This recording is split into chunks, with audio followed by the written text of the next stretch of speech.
Well, my name is Lewellyn Lee Brown Jr. and Lewellyn is a Welsh surname, by the way. So that's an oddball name, but so my nickname is Lew. I was with the 93rd Bomb Group, the 409th Bomb Squadron. We were activated at the Barksdale and Shreveport with the original 93rd Bomb Group. And I had just been temporarily with the 98th Bomb Group, where I got checked out, and you might say barely checked out. And so I was with so I became the squadron instructor after 30 hours of transition, you might say, which was really rush, because in those days, I'm exaggerating, of course, you had to fly the right seat 5 years before they'd even let you touch the controls. And here I am at 32 hours, 2 hours check ride, instructed in a B-24 with the guys I went overseas with in the 93rd Bomb Group. Old Captain Sedalis was our squadron commander at that time. And we went overseas from there.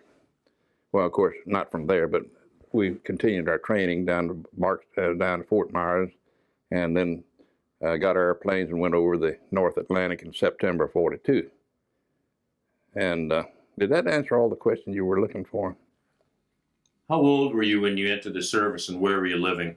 Well, I was living in Malvern, Arkansas. I was going to school and college, and I wanted to, in college they offered the CPT program, Civilian Pilot Training Program, which was designed by the government to get people interested in flying. And it did its job, because I learned to fly in 1939 in a Piper Cub through the CPT program. And it was inexpensive because it was free. All we had to do was pay our insurance, and got a private license. And then they came along with a secondary program, which we had acrobatics and a WACO. That's a WACO, for those who don't know what a WACO is, it's just like a Stearman, same look. And then, of course, I was deeply in love with a girl by the name of Ann, and I wanted to get married. No way to get married in those days unless you had a job. And so we wanted to get married, so I decided I'd get in the Air Corps, continue my flying, and could get married. And I got in the service of April of '41, and I was just barely 21. You had to be 21 to get in the service those days. And I was in class 41I, which graduated December the 12th, '41, 5 days after Pearl Harbor. And a unique story there, we were, at our graduation dance we were going to have, we decided that we were going to wear tux instead of uniforms. But Pearl Harbor changed that. So we wore uniforms at our graduation dance, which was December the 12th, '41. And at that point, we went from there to, well, we stayed there at Barksdale and flew observers for a few weeks. And with the O-52, it was a monstrous, terrible aircraft. And anybody that ever flew one knew it. It's a ground looper, underpowered, just terrible. But we finally eliminated all those O-52s for the government, I think, ground looping them. But anyway, after that, we went down to Barksdale. And at that time, I think the B-24 at that time was about the biggest aircraft we had. And we'd never flown anything but a single-engine aircraft. And so I'm back to where we were there. Yeah. When you went overseas, how did you go over? We flew over the north route on, I forget the date, but it's September of '42 that we flew over the northern route, over the Atlantic. And I get my names mixed up on it. We left Gander, was it?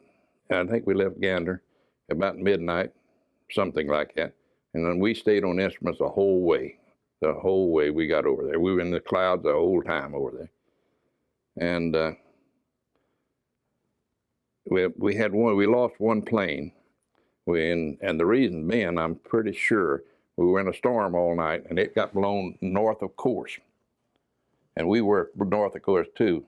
When we finally got down to where we could, we got we got down to below the clouds at one point because I needed to find out how much that wind was, and we took a double drift to it and found out that we were being blown north, and we corrected to the south, extremely to the south, and we figured that, and we just barely hit England. We hit Scapa Flow, which is the northern part of England. And what was the guy's name that we lost that night? And he just didn't miss, he missed England and probably went down in the North Sea, is my guess. Of course, he might have gone down before we got there, but. Where did you land? I couldn't tell you the name of the airfield. I couldn't tell you the name of that airfield we landed. I remember that we didn't know where we were, and I circled the field and looked at the aircraft, and they had big circles on them, so they had to be English. If they weren't, I don't know what I was going to do.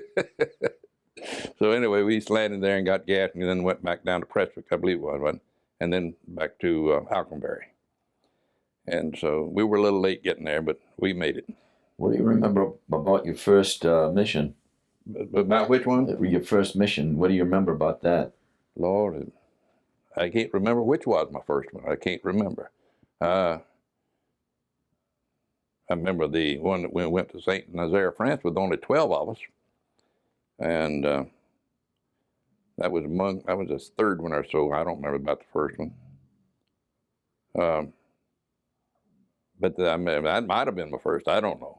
But anyway, when we went to Saint Nazaire, France, there were only 12 of us, and we, of course, in those days, we stayed on the deck until an hour out, and then climbed like a homesick angel to level off about 20,000 feet, cranked in our sights, bombed, and turned and ran like hell because we didn't have any fighter escort. At Saint Nazaire, there were 12 of us, and I'm leading the last three, and I'm leading the last three, and as we lead, we were still on our bomb run when the rest of them had turned, headed for the deck.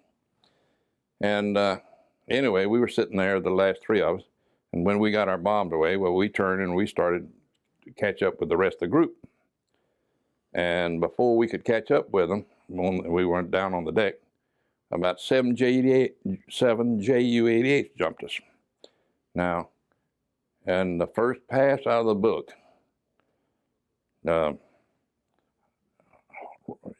I forget, Howard Young was on my left wing. I forget who was on my right wing. The first pass out of the book, they shot number 3, my number 3 engine shot out, and Howard Young, my left wing man, got his right arm shot off, and the co-pilot shot in the leg. And they were in bad trouble. So they drifted off to the left and went up to about 1,000 feet, and here the two of us were. But the fighters did not go after Young because we were sitting there, we were crippled. My engine was burning or throwing smoke screen anyway. But they stayed with cripples. But we weren't as crippled as Young was. So they got back too. So anyway, one bullet hit that engine. It hit the prop hub, ricocheted from in between the blades, hit the prop governor out the cowling. And then we found that out, of course, after we landed, but it was throwing that oil over that engine and made it look like we just done big trouble. Of course, we feathered the engine, and that's why they stayed, you know, a fighter will stay after a cripple because they feel like there's a better chance of getting one than going after the decoy, which they thought was a decoy. But anyway, we got back and burned up a lot of ammunition. When we caught up with the group, sucked up underneath them and said, y'all keep on. Anyway, that was one of my first missions. Why was there only 12 planes? Well, I don't know. I think there was a mix-up. Well, we only had, at that point, there were only three B-17 groups in England, one B-24 group. And one reason I was a little slow in getting my missions over there. It took me a year to get 28 missions outside of losing my airplane later on. I was pulled off to do some experimental mine laying with the British and the U.S. and the U.S. Navy. And of course, I got a letter thanks and commendation for that, and it's been lost in the shuffle. I wished I had it. But we went and down for about 2 or 3 weeks to Weston-super-Mare, which is on the west coast of England, and the tide there comes in and out, and we'd take these mines, and well, they didn't have a ship that could do what we could do. The B-24 was a very versatile aircraft. So we went out there and we dropped these mines in this bay at all different airspeeds and different altitudes, and when the tide would go out, they'd go back and check their mechanism, see if their timers were working properly and everything. So we did that for about 2 or 3 weeks. And we dropped them from 50 feet to 500 feet, from 150 miles an hour to 230 or 40, 50 miles an hour, just all different positions. And I'll tell you what, living in an English boarding house for that length of time is not too much fun. Everything was like boiled potatoes, cold and boiled potatoes. Another thing they pulled me off to do was I never did find out why we were doing night flying. But they took several of us to this British field to do some night work. And we never did any missions, so to speak, out of that. We just did night flight training, I guess. I don't know why, but we did. And I remember one of the first flights that we had, the British said that the night fighters couldn't shoot us down because they come up on us and their turbulence would throw them off. But the next night, they came in from above, practice gunners, you know. They came in for a gun, and the turbulence didn't bother them coming in from high. And another thing we did on that night training was to evade searchlights. And then invading the searchlights, you just can't get out of them hardly. The only way I could find to get out of them is turn into them in a shallow dive and then Shondell out one way or the other. And then when you got out of the lights, the blue one would come on, which was their radar light. And they'd pick you up immediately, then the rest of them get on and boy, you're back into them. So that was really an experience within itself. And then one night we were out when we were going back to the base. Now we had the G-box, you know, what we call the G-box. And we were one of the first crews to have the G-box. And we had been out that night and we're going back to base. And my navigator, John Hunt, said, "We're here." I said, "No, we're not. Don't see the circle lights." And he turned me around, brought me back. About after 3 tries, I said, I was getting worried. I said, "No, we're not here." So I said, "We got to get up above the barrage balloon because we don't know where we are." So we got up over 6,000 feet. And then we hollered for "Hello, Darky." I don't remember, you remember the "Hello, Darky" bit? We called for Darky. No answer. No answer. I don't know how long we've been in the air by then. And then I said, "Well, let's do the 360 twice and shoot the colors of the day." We did a 360 twice, shot the colors of the day.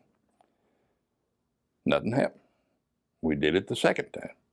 And then when that happened, when we did it the second time, this one searchlight came up, waving around, and boom, boom, laid on the ground. We followed that light. Another one came on. We followed it. And this went on for about 2 or 3, maybe 3 or 4 lights, I don't remember. Then all of a sudden, 15 or 20 lights came on. Boom, boom. There our field was. They knew who we were, what we were doing the entire time. But bandits were in there and we could go to hell. They wasn't going to turn anything on us as long as the bandits were there. But I don't know whether that was part of a training for them or us or what, including the searchlight deal either. So we did more than go on missions. Since the 93rd was it the first group over there? The which now? Was the 93rd the first group? First B24 group. The 44th was the second one. And I don't know how far behind the 44th was behind us, but we got there. There were 3 groups of B-17s and 1 group when we were the 4th group and the B-24s. And I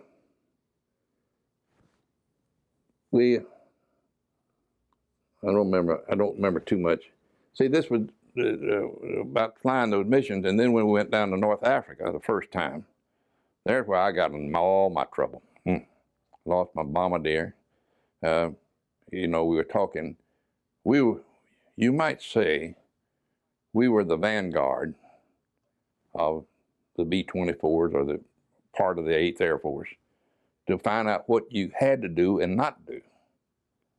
When we were down in North Africa, in the 3rd mission down there, or 2nd, I don't remember, my bombardier, John Sparks, got hit in the head with a piece of flak and died. Not then, but 2 or 3 days later, he died.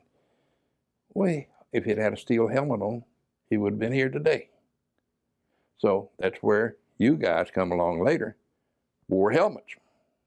But what we started doing, we started wearing those old GI trench helmets over headsets. Boom, boom, boom. It's just terrible.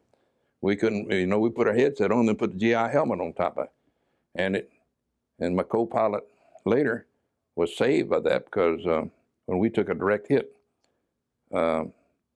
piece went through his helmet and right up here, and it killed him if it hadn't been there. So you learned, so you see we were a little bit of the vanguard, you might say, the terminology of vanguard. Did you have flak vests? No, right. And later on, I understand, they found that you could hang blankets up and it would absorb some flak. Now we didn't, now I take it back, we had flak vests before I came home, but to start with, no. Then John Sipes was killed, but he had a flak vest on.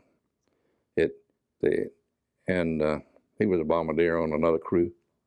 It just happened to be like a corrugated deal, and the piece of flak came through, right through the seam.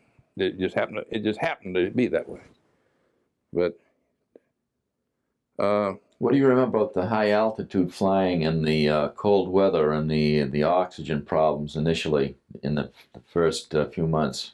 Well, I know that we didn't wear rings and put on about all the clothes we could get. We didn't up in the cockpit. We didn't wear the heavy gear. I just wore about 3 pair of pants and long handles and a couple of wool shirts and a leather jacket, and we wore the light pigskin gloves because so you could manipulate the. So I could do it. That's the way I did. I don't know. When did you first start to wear electric suits? I never saw an electric suit. We didn't see one. They came later.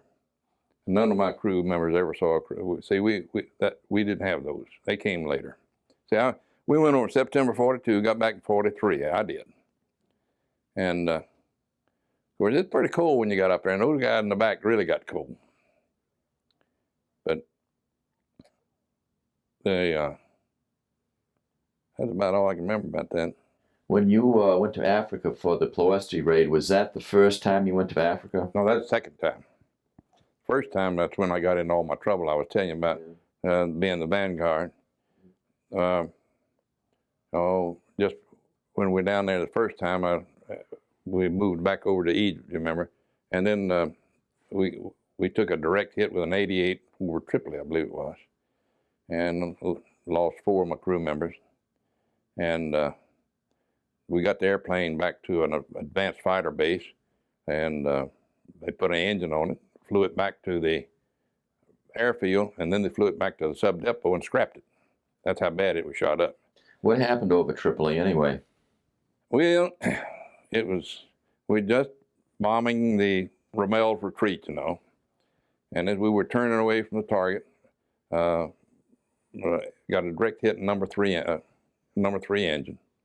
And it just blew the heck out of that engine and just peppered about 500 holes in the aircraft, I think. In fact, there's about 5 of them above my head like that. That's where my co-pilot had that go through its helmet. And so anyway, it knocked a big hunk out of one of the blades. And we were doing about 2,300 RPM and couldn't feather the engine. It wouldn't feather. So it set up a tremendous vibration. And of course, we couldn't stay in tight formation or anything, so I slid out a little bit, and the aircraft looked as if it were burning, and it was burning, I'm sure, because I got a snap high-altitude camera picture of it. And Major Tate and Hoover, I don't remember Captain Hoover, They both were killed later, I think. Slid out of them and got on my wing, kept a couple of fighters off of us. And I was talking to them on the radio. We hadn't lost our battery then. And I told them, I said, we can't make it. There's no way we can make it. The vibration was so severe, if I pick his chair up and shake it like that, you'd think I was a crazy man, you know. So, so I said, we're going over land. So we were kind of out to sea. So I turned towards land to either bail out, ditch it, or put it on the beach. And before we got to land, where the engine froze and the prop stopped. And I looked around and got everybody up on front, up deck, and said, well, we got a choice of what we can do now. We can do do one of those three things, or we might try to go home. They said, let's go home. I said, okay. So we turned back to sea and got down on the deck and went on back east till we hit friendly territory and landed at a British fighter base. And we landed there. And the 4 men that we lost were, unfortunately, bailed out the back over the water. 2 of them were bad wounded. And, of course, never heard from them again.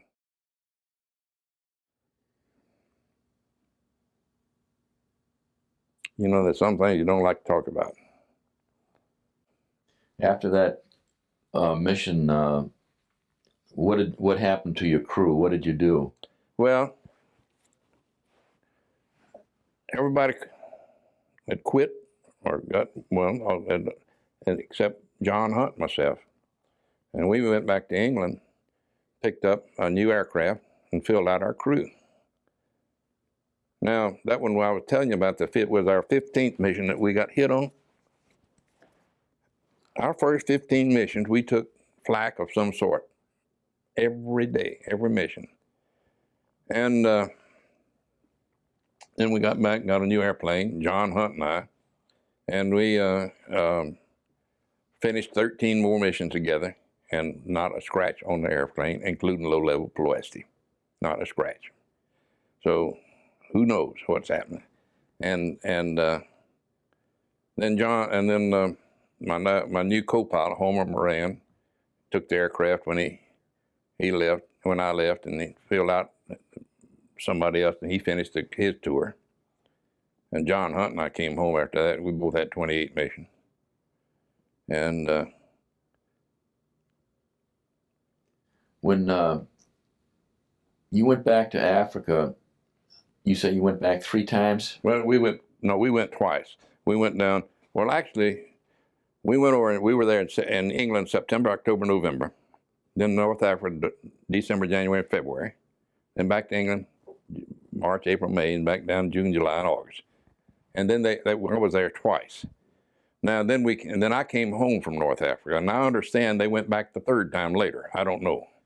Now, the 2nd time you were in North Africa, that's when you went on the Ploesti mission. Right. Can you recall the build-up to the mission, the practice missions, and what was going on in that time? Well, we started low-level practice runs in England with the little peep sight that the bombardiers had.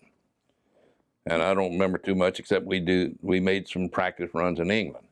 And then we got down to North Africa. We made some practice runs on what they call was forming up our formation and making runs on a dummy targets. That's about all I remember about that. And anyway, that's so that. You remember the briefing and the explanations of the higher command about what was going to happen? Really, I don't. That's 54 years ago. Do you remember the takeoff? Absolutely, I remember the takeoff. Absolutely. What do you remember about it? Because I'm leading the 4th, I'm leading Squadron High Right. And we had a 10,000-foot runway, I think. I used every bit of it, and the guys behind me used every bit of it. And we climbed straight out, oh gosh, I don't know how long before I dared dip a wing. And because we were so heavy, and we didn't have those powerful engines they had later. We had just those 1200s, you know. And we were so heavy, And we had to build up our speed on the climb out, and finally got it where we could turn without stalling out and formed up. And that was a very, very tricky maneuver, getting that group together with as heavy as we were with those small engines. Now, later on, I understand your engines were a lot bigger than what we had. That was in the B24D. And then the rest of the flight to Ploesti is pretty well history and pretty well documented. I've heard several occasions about how the groups went through the weather, you know, when we crossed the mountains and on top of the overcast. The first lead group and our group went down in formation. We stayed in tight formation and went down through the clouds. And as I said, when we broke out underneath in perfect formation, that was discipline flying. Now, the other groups behind us, I understand, did the funnel penetration, which takes forever and a day to do, you know. And we really weren't we were trained in training school how to do it, but as far as I know, it wasn't too much. The procedure was very poorly.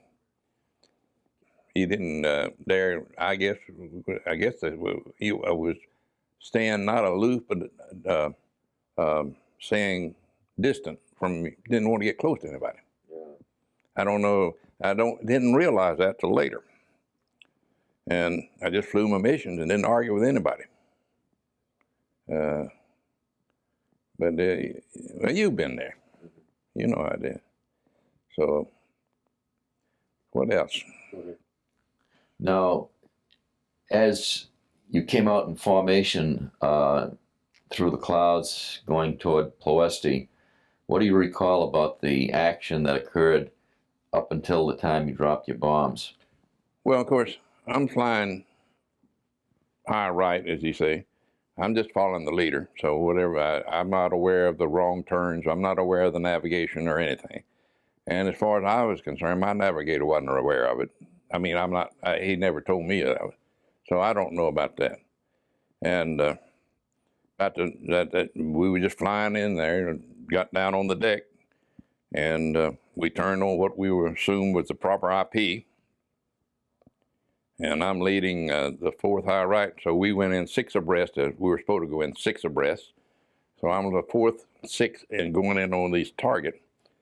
And at that time, we found out they could lower those 88s down to ground level too. And going into the target area, my right wingman got hit, and he's mentioned in Cal Stewart's book, Stampolis, and he went down in flame, and nobody got out while we were on the run. I don't remember whether he hit the target or hit a town, but anyway, he went down. And but one of the things that was the most outstanding, and I told this before, not with you, but we were in the prop wash, and it was severe. And our left wing got down, and Homer and myself had right rudder, right aileron, and that wing did not come up. And I had to pull off the right 2 engine and push the left 2 engine forward to get that wing up. And we got it up all right. And why we didn't lose more through prop wash like that, I don't know. But anyway, we handled the situation. We got our bombs loose and got over the target. And then after we got away from over the target, everybody scattered like a bunch of wild geese to get out of prop wash and got on the ground to keep out of ground fire and took a deep breath and then started turning to form up again. And that's when I didn't lose my engine. My number 3 engine again started acting up like the prop was going to run away. So I didn't want to run away prop. So I shut the engine down. And then that meant they walked off and left us. And I said, uh-oh. And then I remember looking to the east and seeing the other groups coming in and fighters on with them. And I said, boy, if they see us, we're dead ducks. So we got to do something. We're not going the path with these other guys go, because they'll be looking for stragglers.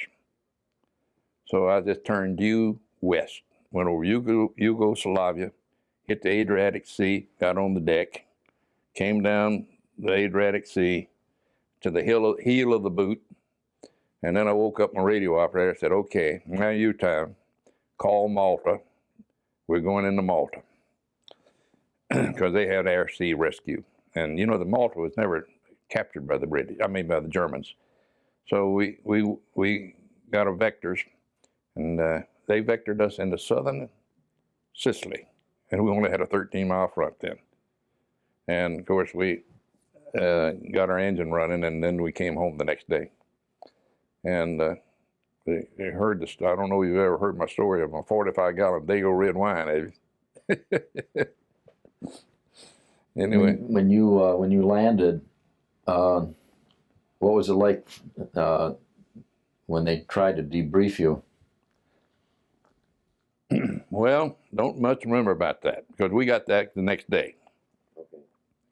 And I remember somebody came by and said, "Look at here, Brown," and tore up a missing in action report. So in the debriefing, somebody said, "Yeah, we saw Brown go down." And I didn't go down, but they had me for somebody else or something like that. But I remember somebody came and said, "Look here, Brown," and tore up missing in action report.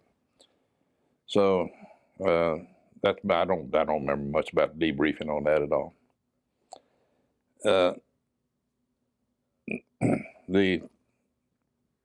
45-gallon Dago, I've told it to many people. They'll be telling me about it. Anyway, I had a gunner named Sandish, and Sandish was kind of a not a devil-free type, and always getting in trouble and this and that and other. So we were ready to go the next morning out of Sicily, back to Africa, and Sandish wasn't there. Couldn't find that sucker anyway. I said, "Well, that guy, he's had it. We just leave him here." So we're cranked up and ready to take off, fixing to take the runway to take off, and here this recon come by hollering, "Wait for me," And it was Sandish. Okay, so how long did it take you to open up a bomb bay door and load them in? But not that long. I hollered at my engineer, "Let's go, let's go." "Just a minute, Captain, just a minute. Let's go, let's go. Just a minute, just a minute." What they were doing, they were loading 45 gallons of Dago red wine. Bob McKeever said, no, not Bob, but Harry Kelleher said he was in on that too. But, everybody enjoys a good story. But I don't think he was there. I know he was there, but I don't think he was with Sandish. But anyway, the story, as the story goes, it's a good story. And everybody claims they're part of it. So that's all right. It makes it a little light history anyway. And anything that's pleasant, everybody wants to be a part of it. So when did you drink the wine? Well, let's see, I got 5 gallons of it. And I stayed mellow for 2 weeks before I came home. Did you fly in that 2 weeks? Nope. I was through flying after that mission till I got back to the States, and then I instructed again. I was instructed at Wendover Field in Mountain Home, Utah. When you were there for those 2 weeks, what did you feel about the mission? What did you learn about it? Oh, my goodness. 23-year-old kid. I don't know. I don't know. I was so glad that my missions were in. I was so glad I was going home. That's all I can remember. And I can't. I was just glad I was going home, and that's about it. I was almost a zombie at that time, anyway. It was a tough time. How did combat affect you emotionally? I didn't think it affected me any much. I don't know. It may have, but I don't think so. I remember that when I came home, I got off the train. Mr. Barlow, the hotel man, meted me, took me to the room, his room, and my daddy greeted me. And he was delighted that I seemed to be mentally okay. That was he was concerned about, his mental. I don't know. I don't think it really affected me, but it may. I'm a very emotional type fellow, though, as you can tell. I used to be ashamed of being emotional, but I'm not anymore. You know, it's not what managed to, you know, a man doesn't cry, doesn't shed tears. But you blow taps. I lost a brother. I lost 5 crew members and a lot of good friends. And so you do get emotional and attached or whatever, I don't know. Yeah.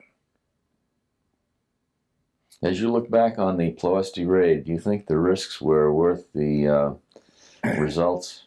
I have never thought of it in those terms.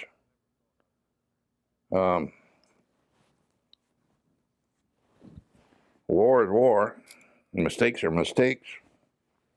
And there's more mistakes made than there are correct decisions, in my estimation. You know, hindsight is so much better, even today, business, when just like we went up there, you know what the way I came home from over Yugoslavia, why didn't we go up the Adriatic Sea and go over Yugoslavia on the deck the entire way? That's hindsight. And we'd be coming in from the angle they wanted to. Don't quote me on this. I don't know. That's hindsight, you know. I don't know whether it's worth it or not, but it did destroy 40% of their production for 6 months, as I understood. Well, that did help somebody. So whether it's worth that many airplanes and lives, I don't know. But war is war. And you did what you're told to do and do the best you can. How did Ploesti affect your life, do you think?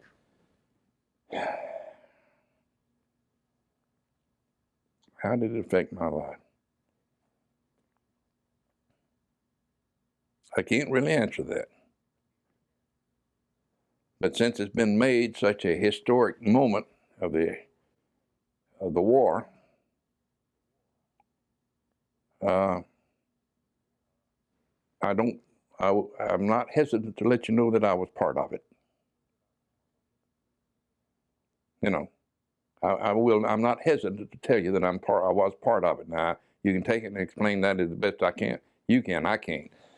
I got the tape that Walt Stewart put out, and I took it to a friend's house, and it was very impressive tape. And I said, well, what? I didn't see it like that. And it is a good tape, but I didn't see it that way. And I said, why is it so impressive to you? He said, well, you were there, knowing somebody you were there. Well, so I can't answer those questions. But now, when we went over to England in '95 to help the British celebrate the VE Day, I happened to be one of them to go to the schools and talk to the school children. And I asked the teachers, I said, why is it so important that we come and talk about this? And well, they're studying history, and you were there. I said, well, that makes sense. So, like I said, I was one of the fortunate ones that made through Ploesti, and I was one of the fortunate made through the war. And so, like I said, I will not hesitate to tell you that I was part of it.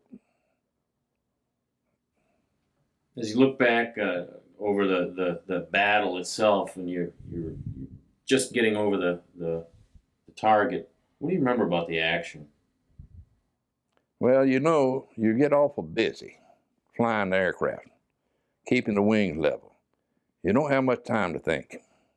And everything you do is from your training. Just like I told you when the wing got down. I didn't think about how to handle the situation. I did it. I just did it. If I hadn't put the power on the left engine, pulled it up, we'd have hit the ground. So you don't have time to think. But I do remember going in and seeing the flak burst. But it was a very short period. I remember the tanks blowing up in front of us, to the side of us rather.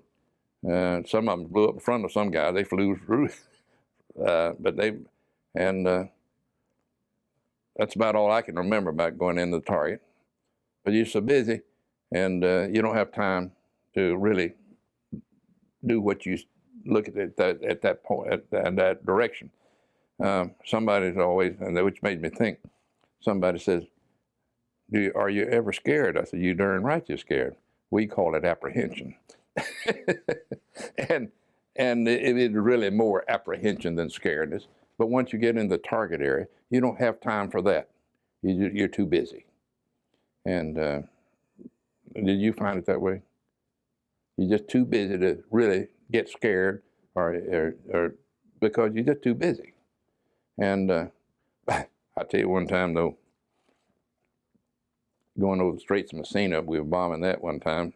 That's after we got Rommel back there, trying to get everything back across the Strait of Messina. We came in.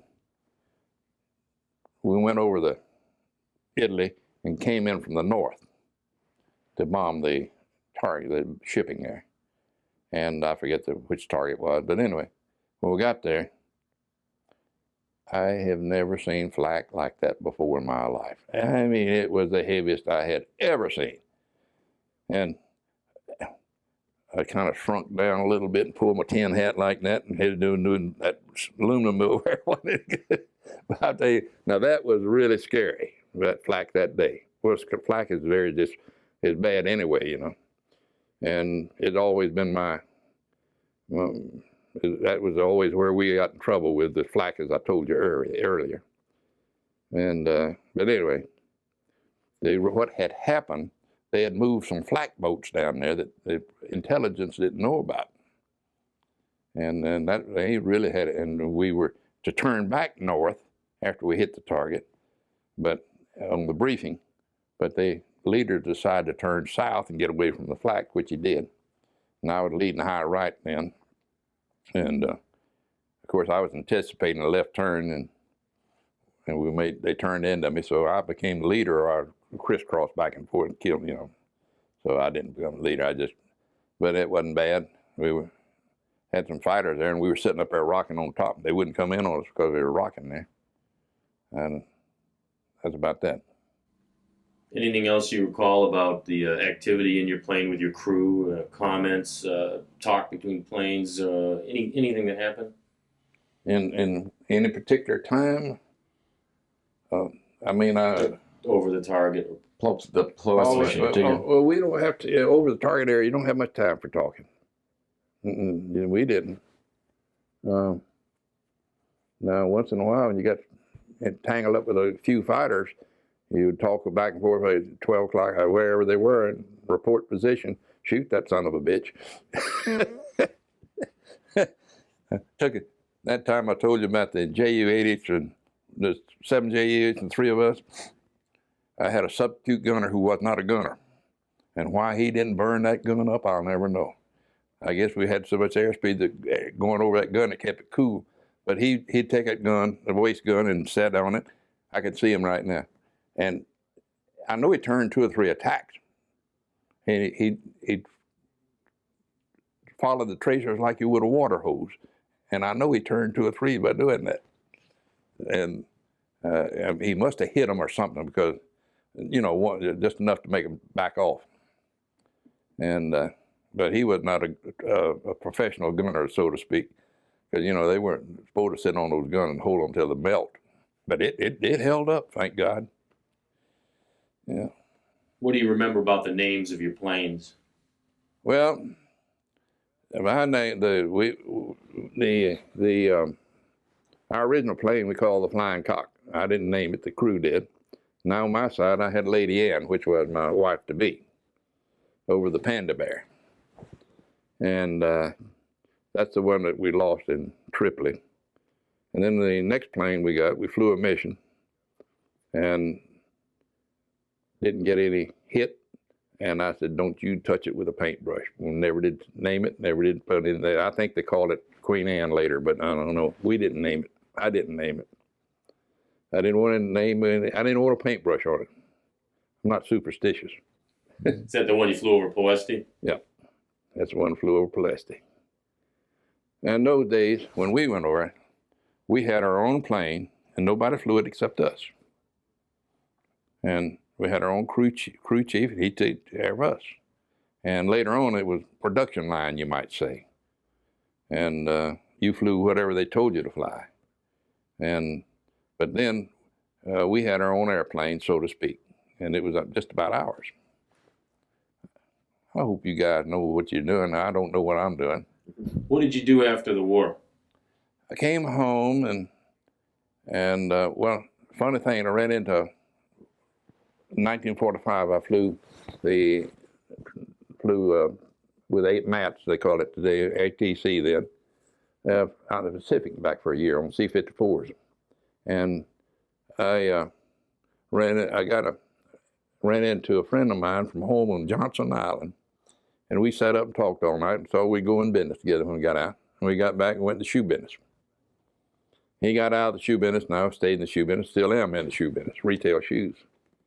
And I found an excuse to buy an airplane, a 172, and I still fly.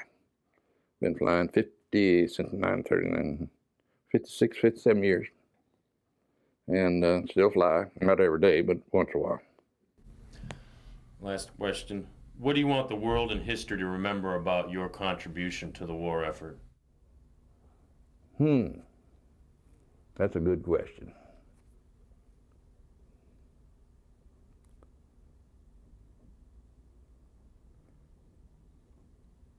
I wish you'd give me a day to think about that.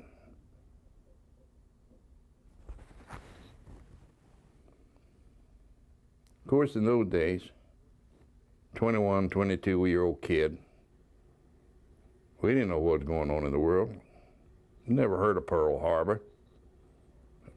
We didn't study it in history or whatever.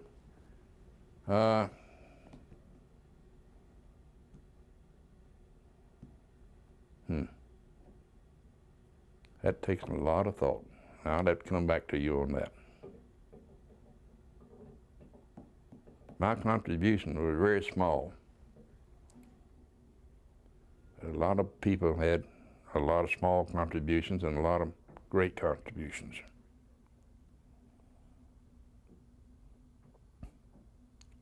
But we grew up in those days pretty fast.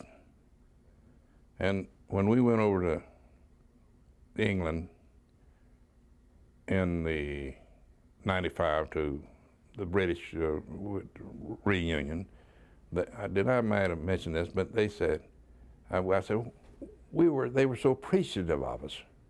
And they were so appreciative. I said, why? We just a small part of this. Look what your group did. Look what your soldiers and airmen did. The Battle of Britain, and so forth. He said, but you were here when we were alone. So I guess that's our contribution, that we came to the rescue of the British when they were alone. I guess it'd be about as good as explanation as any.